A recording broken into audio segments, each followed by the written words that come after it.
Hey Aries, thanks for joining me. This is going to be for Aries, Sun, Moon, or Rising. And I'm just going to jump right in. We're going to do the Celtic Cross today. So your energy at the center, your current energy, Seven of Wands. That's pretty interesting. Seven of Wands is about holding your ground, not giving up on something. As you can see, her solar plexus is lit up. It's that like driving force forward. The Seven of Wands a lot of times is depicted as like a kind of wounded warrior who's still ready to battle. He is not giving up. This is you having really strong boundaries, and like not giving up on something that you know you want, something that you know is right for you. The other thing though about this card is knowing when to give up is the tricky part of the Seven of Wands, and about anything really, because at what point do you give up? Seven of Wands is not giving up, okay?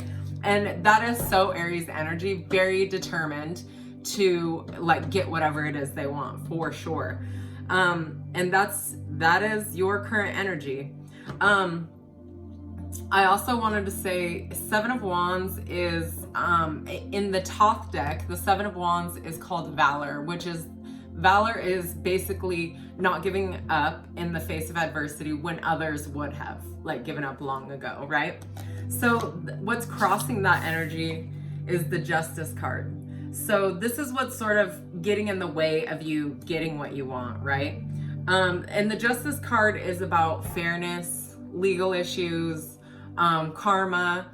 So there might be some like karmic thing that you need to address before you're able to like move forward. But I want to say with the Seven of Wands, it's not like necessarily a bad thing that there's this karma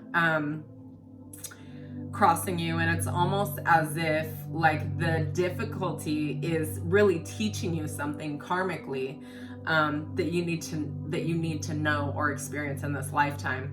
And I do feel like that is a big life lesson for Aries, right? So that's really good. Wowzers. Okay, and this card represents what Spirit wants you to know, or and how Spirit is influencing you, okay? This is the Ace of Wands, and Ace of Wands is all about new ideas, new passions, new creative endeavors, right? But this is all sort of like in the idea phase, things that you want to do in the future. So I feel like you're really like in your head buzzing with like a lot of ideas and things that you want to do in the future, right? And maybe with that Seven of Wands, it's just like there's so much at this point that you're not really sure where to focus your energy. But I would suggest honing in on one thing and like so that you can master that, or really like put in the effort to learn that thing. Okay, so what is grounding my Aries? This is kind of humorous. Five of Wands, competition. This is, and Aries is one of those signs that really, they love competition. They love to compete because they love to win. And actually, not even that they love to win. I think that they love competition because it makes them work harder.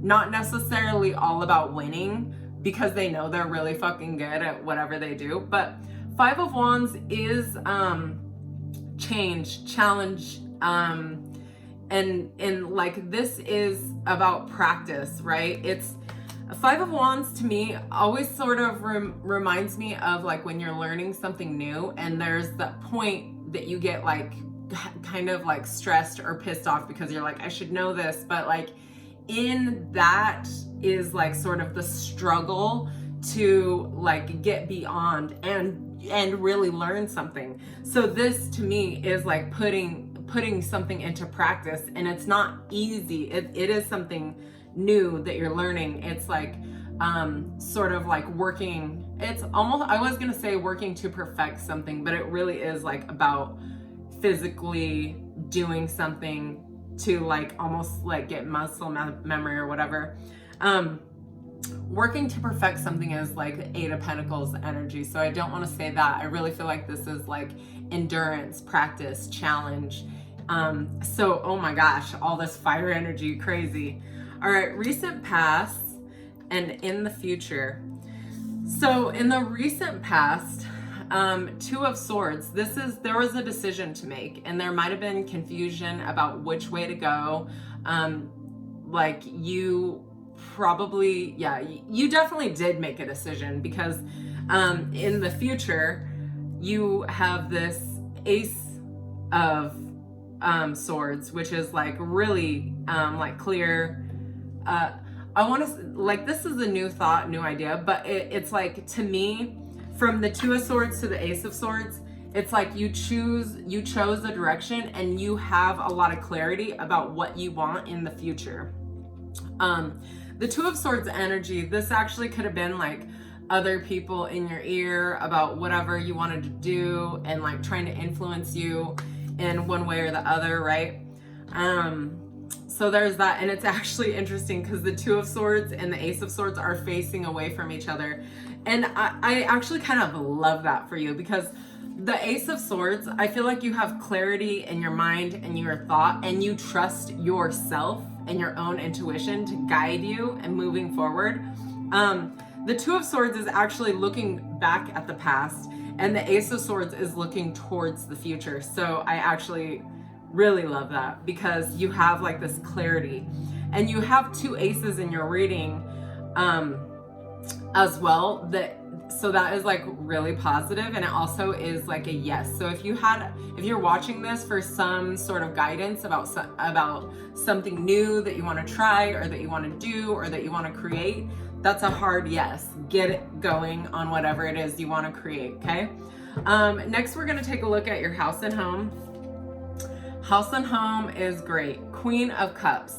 Your feelings matter. And I feel like with the Queen of Cups, you might even be rearranging your house or something, like to make it more feng shui, more flowy, really focusing on like what you enjoy. You might even want to buy something new for your home. But really loving home, like family. I feel like warm and fuzzy about it, even like that it feels really nice. So house and home is Gucci, okay? Because it's very emotionally stable, right? That feels really nice. So, and then the next card is Hopes and Fears. Holy shit, you have another ace. You have 3 aces out of, I only have 9 cards out so far. 8 cards out, and we're gonna pull 10 total. So 3 aces. Whew. Hopes and fears. That's what this card represents now, okay? With the Ace of Pentacles. Ace of Pentacles is a new beginning. Like really, it's a offering of love. It could be like a new business venture. It could be a new job. It could be even a pregnancy. But this is something brand new, some material thing. And you want, it's the hopes and fears is always interesting to me, because it's something that you want, that you're also like, man, that's going to change a lot of things. So hopes and fears, like Ace of Pentacles coming in, like that's, you have a lot of newness, not a lot of fresh new energy. And I love it because it's spring. Aries is the beginning of all the signs, right? So hot damn, this is beautiful. This is your Aid or Hindrance card. Aid or hindrance to the next card. And this, my friend, is the Devil. This is temptation. I would say, and it could be Capricorn's major arcana. So if you have a Capricorn that is a supportive person, then this could be an aid. But the Devil with the temptation, I would say, is a hindrance to this card. Hindrance to your happiness, hindrance to your independence. This card is sure to pass. This is coming in your future if you're not already there, Aries, which I feel like Aries is already there, okay? This is healthy independence. 9 of Pentacles has everything she needs. She is totally able to take care of herself. She has like money, good relationships, stable house and home. And the Devil, I think, is like that, something tempting you maybe away from that, or like the devil is like maybe a challenge, like it's something that is a challenge that sort of tempts you away. I feel like whatever the devil is, it's actually gonna tempt you away from all the new things that you want to start. And that could look so many different ways. So it really depends on you and what temptation looks like to you, whether that's people, pleasures, overindulgence, codependence, whatever it is. Like the devil is temptation, something trying to throw you off your program. I don't think Aries is gonna fuck around and get stopped though, because you also like you have the Nine of Pentacles, the Ace of Pentacles, and Wands. Like you actually have all the elements in your reading, but the Nine of Pentacles really is like pre-Empress energy, and then you also have the Queen of Pentacles. So it's just like really like you have so much abundance right now and like very independent. So love to see that energy for you, Aries. I'm gonna go ahead and pull a chakra card for you. Little chakra oracle card. It says letting go. This is for your sacral chakra, by the way. Sacral chakra, which is your second chakra. This is, anyway. Letting go. Letting go is not giving up. Sometimes it is the first step towards success. Ooh, that is really interesting, given the first card that you had. If you remember, it was the Seven of Wands, which the Seven of Wands is about not wanting to give up. But sometimes with the Seven of Wands, it's like not knowing when to give up, when is an appropriate time to give up. So only you can answer that for yourself and draw that line. So take it how it applies. But thank you so much for being here, Aries, and thanks for liking and sharing my videos. If you want, leave a comment, let me know if it resonated. Love you guys.